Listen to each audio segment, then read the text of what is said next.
Saya mau menyampaikan mengenai kebutuhan dasar psikologis manusia. Itu hal-hal yang sering Anda dengar. Anda sudah sering dengar lah, harus mendekat sama Tuhan, harus banyak beribadah, banyak berdoa. Itu sudah standar lah, kita sama-sama udah tahu lah. Saya nggak lagi mau bahas itu. Itu nomor satu, harus yang prioritas. Nah, namun dalam hal ini saya mau bahas kebutuhan dasar psikologis yang kita bahas tuh murni ranah psikologisnya. Karena ujung-ujungnya kita harus paham bahwa tubuh, jiwa, dan roh itu 3 ladang yang berbeda. Tanamannya berbeda, pupuknya pun berbeda. Tubuh sebuah ladang yang pupuknya adalah makan, minum, tidur, mandi. Itu yang dibutuhkan tubuh. Kalau roh itu pupuknya adalah berdoa, sembahyang, mendekat sama Tuhan. Nah, itu roh, beda. Nah, jiwa itu ada pikiran, perasaan, dan alam bawah sadar.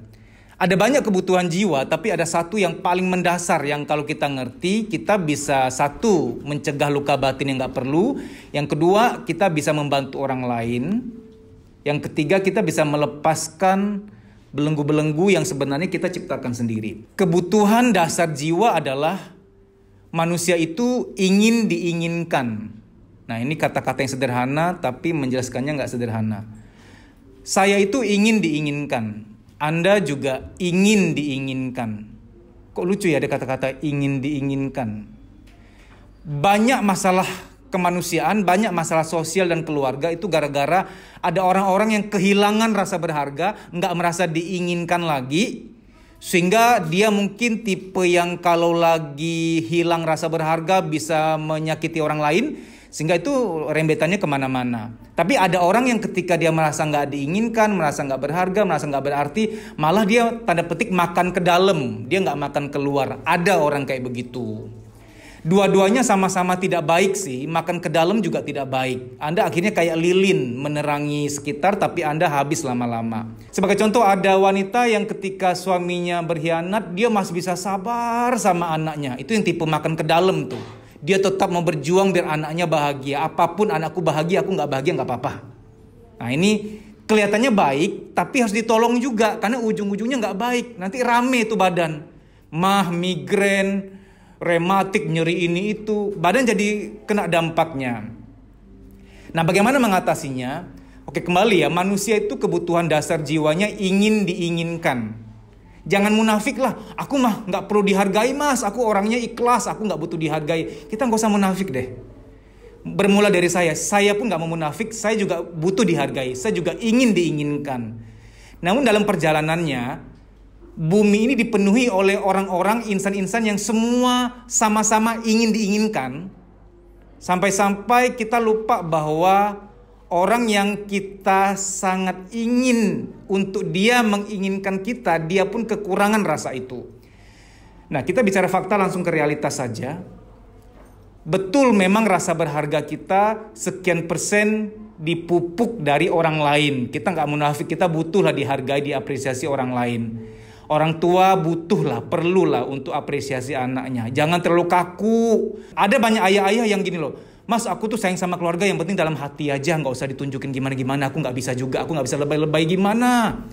Pak, kalau Anda gak bisa lebay-lebay tanda petik dalam menyayangi anakmu, nanti dia akan tuna asmara, tuna perhatian. Ada beberapa gadis tumbuh menjadi wanita yang dia nggak bisa lihat pria matang, dia nggak bisa lihat pria yang agak-agak hangat, dia mudah jatuh hati. Itulah resikonya. Nggak semua wanita begitu ya. Maksud saya, wahai bapak-bapak, perlulah Anda untuk memberikan bahasa sentuhan ke anakmu. Paling nggak husap pundak, husap bahunya, paling nggak husap punggungnya, itu perlu. Jangan pelit dalam hal itu. Walaupun di awal-awal Anda husap punggung anakmu kayak dia geli, kayak nggak biasa. Geli nggak biasa bukan berarti nggak butuh. Ibarat gini ya, orang yang habis operasi biasanya operasi sekitar perut, biasanya 1-2 hari nggak boleh makan makanan yang keras. Bubur aja dulu misalkan, bubur dulu. Misalkan udah hari ketiga dia harus bisa makan nasi, udah bisa makan yang agak berat, itu perut nggak bisa langsung nerima, harus pelan-pelan. Nah, perut yang merasa nggak bisa nerima bukan berarti perut tidak butuh, tapi kan karena udah 2 hari kosong, vakum dalam menerima makan keras. Jadi kalau anakmu dibelai rambutnya dia geli, apaan sih pak? Bukan berarti Anda harus berhenti. Nah sekarang begini, Wahai para suami, para istri, kamu nggak boleh mencintai pasanganmu tuh hanya dalam hati loh. Mas, aku yang penting tidak selingkuh, yang penting aku bertanggung jawab, transferan lancar tiap bulan. Aku nggak bisa yang lebay-lebay gimana mas, membelai rambut istriku. Aku nggak bisa lebay-lebay gimana mas, memuji-muji suamiku. Oh, nggak bisa. Karena gini, jangan sampai ya, one day dia selingkuh, Anda maki-maki, Anda menghakimi, keluarlah kata-kata neraka, segala macam, masuk neraka lu. Gini loh, saya ingin fair, saya tidak pro selingkuh, saya juga anti sama perselingkuhan. Tapi begini, jangan sampai Anda tidak pernah menjagai, tapi Anda yang paling menghakimi nanti. Ngerti nggak nih maksudnya nih? Anakmu nggak pernah kamu jagai, nggak pernah kamu apresiasi, nggak pernah kamu sayang-sayang. Sekalinya dapat nilai buruk, Andalah hakim yang paling hebat tuh di situ tuh, di suasana itu. Tanaman aja kurang disayang nggak bisa tumbuh dengan baik loh. Ada petani sengaja bikin eksperimen. Dia menanam bunga yang sama, bunga kiri dan bunga kanan. Nah, treatmentnya semua sama, treatmentnya matahari, pencahayaan, air. Tapi bunga yang sebelah kanan agak beda treatmentnya. Dia memberikan treatment yang agak lucu. Setiap pagi dia sapa itu bunga. Hi my lovely flower, I love you. I'm so thankful to have you. Dipuji-puji, diapresiasi. Bunga loh itu. Bunga yang bukan manusia, yang mungkin menurut kita nggak ada hatinya, nggak ada batinnya. Ternyata bunga tanaman yang dia puji, yang dia sayangi, yang dia syukuri, yang dia ucapkan kata-kata indah, tumbuhnya lebih mekar, lebih baik, lebih bagus dibanding yang kiri. Bayangin ya, alam semesta itu kayak bahasanya tuh cinta loh. Oke, kembali ke topik bahwa kebutuhan dasar manusia adalah ingin diinginkan. Nah, sekarang kita bicara ke diri kita sendiri. Berhubung kita tahu aku tuh kebutuhan dasarnya butuh diinginkan. Tapi kenyataannya orang-orang lain, keluargaku belum tentu mampu menghargai aku. Bagaimana ya caranya ya supaya kebutuhanku untuk diinginkan tetap terpenuhi, supaya nggak ada masalah psikologis? Maka Anda harus sering-sering memberikan apresiasi pada diri Anda. Sah-sah saja loh pas lagi nyetir sendirian, pas lagi pakai helm di motor, atau pas lagi di mobil, di kabin mobil, ngomong-ngomong sendirian. Aku tuh hebat loh. Kalau dipikir-pikir aku pernah mencapai ini itu, orang lain belum tentu bisa loh. Paling nggak Anda puji kesabaran Anda.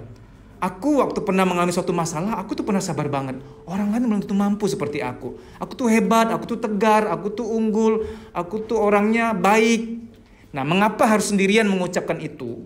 Anda ucapkan di depan orang yang nggak melek psikologi, dipikir ini orang kesambet apa nih? Ngomong-ngomong sendiri. Ini orang kok muji-muji diri sendiri, sombong nih. Nah, ini saya mau bahas kesombongan sama apresiasi diri, dua hal berbeda loh. Sombong itu adalah ketika kita merendahkan orang lain, itu sombong. Tolong ya, kalau Anda melakukan afirmasi untuk diri Anda, aku hebat, aku sukses, aku beruntung, aku banyak keterampilan, aku banyak potensi, itu bukan kesombongan sama sekali. Tolong jangan salah paham, itu afirmasi, itu apresiasi diri. Definisi sombong sesungguhnya adalah di dalam statementmu merendahkan orang lain. Contoh, alah tetangga bisanya apa sih coba? Mobilku aja 2 pintu, dia mobilnya 4 pintu misalkan. Nah, itu sombong karena ada aspek membandingkan, merendahkan orang lain. Suatu saat Anda akan ketemu orang yang mobilnya 1 pintu doang, Anda akan minder gitu. Jadi sah-sah saja ketika lagi sendirian Anda mengucapkan aku beruntung, aku hebat, aku ini tegar loh, aku ini sabar loh orangnya, aku ikhlas, aku orangnya tangguh, diucapkan waktu sendirian. Karena alam bawah sadarmu gak bisa dipungkiri membutuhkan mendengarkan kata-kata itu supaya rasa berharga tetap terpupuk dengan baik. Hampir banyak masalah di bumi itu terjadi gara-gara ada orang-orang tertentu tak betah ketika dia berada pada kondisi tidak diinginkan. Dia merasa gak berharga, kurang diapresiasi keluarganya, kurang diapresiasi manajemen, atasan, rekan, dan lain-lain. Dia merasa gak kuat, gak dihargai pasangannya, sehingga dia meledak.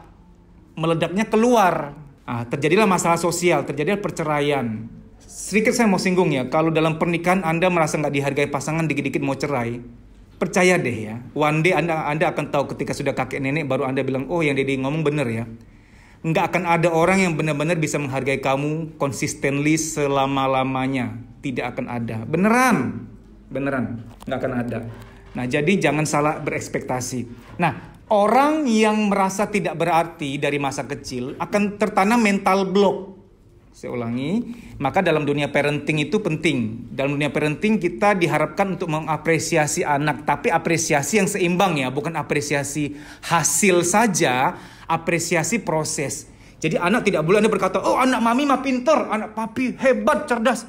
Jangan keseringan juga. Itu apresiasi hasil, jangan apresiasi proses. Misalkan, mama aku dapat matematika 8 loh. Wah, itu pasti karena anak mama rajin belajar. Anda apresiasi rajinnya proses.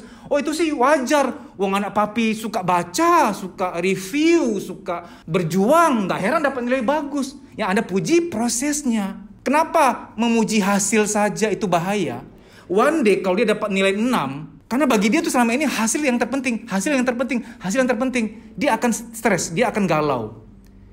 Hebat loh kalau Anda misalkan anakmu dapat nilai rendah, Anda masih bisa berkata, gak apa-apa nak, mama lihat kok kemarin kamu belajar, 2 jam kamu belajar. Yang penting kamu udah usaha. Rasa berharganya tetap tertahan, dan dia akan tetap adiksi sama yang namanya berjuang. Dia gak anti berjuang. Karena tanpa Anda sadar, kita ini orang dewasa banyak tertanam di alam bawah sadar kita mental block yang parah loh. Mental blocknya tuh gini, percuma gue capek-capek, percuma gue berjuang. Tanpa sadar di antara kita ada yang punya mental block ini loh, tanpa sadar loh. Dan ini yang tanpa sadar membuat kita jadi males, nunda kerjaan. Anda tahu nggak ketika Anda janjian sama orang, terlambat, macetnya tuh bukan di jalan, macetnya di rumah. Mau melangkah kok kayak berat, males. Tanpa sadar ya, di alam bawah sadarmu ada mental block. Percuma. Anda nggak sadar, yang Anda sadari hanya kok berat yang mau melangkah gitu. Di kantor ketika produktivitas Anda turun, yang Anda sadari Anda males, yang orang lain sadari Anda males. Tapi di balik layar, di alam bawah sadar, ada sugesti berkata, percuma capek-capek, percuma kamu berjuang, nanti juga nggak dihargai, nanti kalau salah juga dihukum. Kembali ke dunia parenting, apresiasi proses. Anak papi, anak mami hebat. Suka membaca buku, rajin membaca, banyak belajarnya. Nggak heran kalau nilainya bagus. Ketika dapat nilai yang kurang bagus, nggak apa-apa nak. Papa tahu kok kamu udah berjuang kok. Kan kamu belajarnya banyak kemarin, nggak apa-apa. Yang penting kamu sudah berjuang. Nah, itu bagus banget. Nah, termasuk jangan sering memuji. Kalau yang bagi yang punya anak remaja putri atau punya balita, yang anak cewek, nggak boleh berkata, anak mami cantik, anak papi cantik. Jangan terus-terusan berkata, cantik. Dia pulang ke rumah ngomong sama mamanya, mama, kata bu guru itu si Ana cantik banget. Aku cantik kan, aku kan yang cantik gitu loh. Dia nggak terima kalau ada perempuan lain yang cantik juga gitu. Jadi jangan keseringan memuji cantik. Boleh tapi seimbang dan universal. Anak mami cantik. Temen kamu si Ana, si Giselle, si Lucy cantik juga semuanya. Kan perempuan memang cantik sayang gitu. Oke, kembali ya. Dalam dunia parenting, Anda orang tua yang pelit memberikan perhatian berupa elusan di pundak, elusan di rambut, elusan di punggung. Anda suatu saat nanti jangan komplain ya kalau anakmu gak deket sama kamu atau anakmu terlalu rentan dalam hal kasih sayang terhadap orang lain. Karena dia kosong di masa kecilnya, ruang ayah, ruang ibu, ruangan itu tuh kosong, ada sarang laba-labanya, gak berisi gitu. Yang paling kita hindari adalah orang yang apatis tentang cinta. The apathy of love, apathy. Dia apatis. Gue gak percaya ada orang yang benar-benar sayang gue. Wong papa aja gak sayang aku kok. Wong mama aja gak sayang aku kok.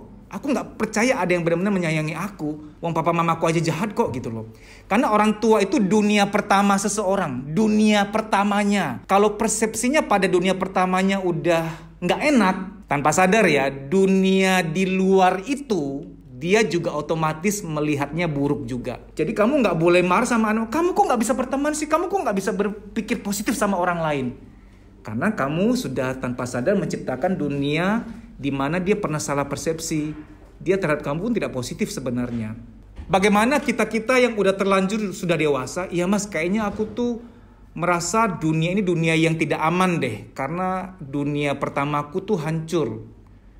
Cinta pertamaku, ayah dan ibuku tuh broken gitu loh. Cinta pertamaku gagal. Yang harusnya ibuku adalah cinta pertamaku, yang harusnya ayahku adalah cinta pertamaku, cinta itu fail. Gimana cara memperbaikinya? Terkadang ketika kita tidak punya, kita bisa tanda petik agak terseok-seok berusaha memberikan dulu. Dari memberikan nanti ada cinta yang terrefleksi ke kita. Maka saya rutin ke panti asuhan setahun sekali. Waktu saya datang, pulang saya penuh cinta lagi karena saya merasa diinginkan. Saya paling doyan ke panti asuhan balita karena tuh refleks cintanya tuh ketara, mirror, cermin cintanya tuh ketara banget. Coba ya kapan-kapan ke panti asuhan balita, Anda coba tes. Bener nggak kata saya? Bisa-bisa Anda nggak bisa pulang. Kenapa? Karena mereka narik-narik kamu. Ikut, jangan pulang. Anda kayak nggak bisa pulang. Merasa berat banget, merasa pengen masih di situ untuk bisa menyayangi mereka. Kalau Anda merasa bahwa iya mas, aku tuh kekurangan cinta deh, aku tuh kayaknya nggak punya perhatian yang cukup di masa kecil, Anda bisa melakukan terapi yang Anda mampir ke panti asuhan, ngajak main mereka, si adik-adik itu digendong, disayang-sayang, husap rambutnya. Anda dengan memberi gitu, melihat mereka bahagia, melihat tatapan wajah mereka yang menatap kamu dengan tidak biasa. Itu anak-anak kok kita sayangin ya. Dia natap kita tuh kayak mau dimakan, ngerti nggak? Mau dimakan tanda petik yang positif ya.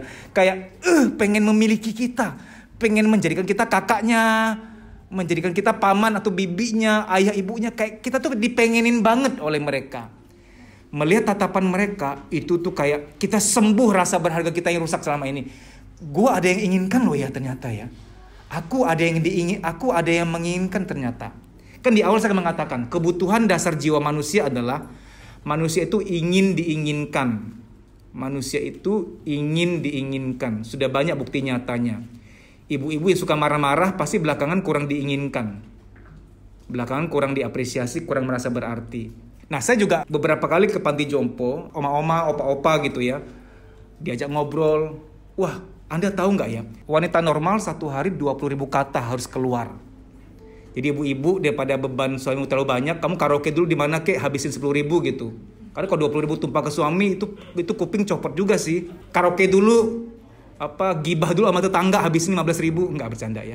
Maka alat karaoke di rumah tuh penting juga gitu, biar suami kamu nggak terlalu terbeban. Curhat sama suami di malam hari nggak terlalu tepat waktunya, karena laki-laki kalau udah capek, otaknya udah nggak di situ, pindah tempat, mungkin keketek kali ya. Jadi curhat sama suami boleh, tapi jangan malam hari. Takutnya nanti terjadi kesalahpahaman. Tuh kan suamiku emang gak mau dengerin aku. Dia emang gak pernah mau dengerin aku. Waktunya salah, Bu. Tunda kalau bisa. Ya mungkin Sabtu dia kosong, ya 20.000 kali 6 aja. 120.000 kata. Nah gini, ternyata waktu saya ke panti jompo, oma-oma, ternyata wanita tuh kalau makin tua, 20.000 itu multiplikasi loh. 60.000, 70.000. Itu kalau ngomong 3 jam. Walaupun topiknya itu saja, nggak apa-apa, saya paham. Maka karena saya sering ke panti jompo, saya paham sekarang bahwa waktu tidak menyembuhkan. Anda punya prinsip, waktu menyembuhkan lah, nanti sembuh sendiri. Enggak. Silakan ke panti jompo, oma-oma tuh bisa cerita detail. Yang nyakitin dia bajunya pakai warna apa waktu itu. Ada kucing jadi saksi, hafal semuanya. Ada kucing di pojokan dengan wajah-wajah hampa, takut dimarahin juga, hafal, detail. Waktu menyembuhkan hanya untuk hal-hal yang luka batin yang ukuran datanya tidak besar, hanya 20 KB, 1 MB. Tapi bahwa kamu pernah dihianati itu 1 GB loh itu. Beda ukuran size-nya di komputer Anda gitu. Nah ini penting, waktu Anda ke panti jompo sama oma opa, layanin mereka curhat.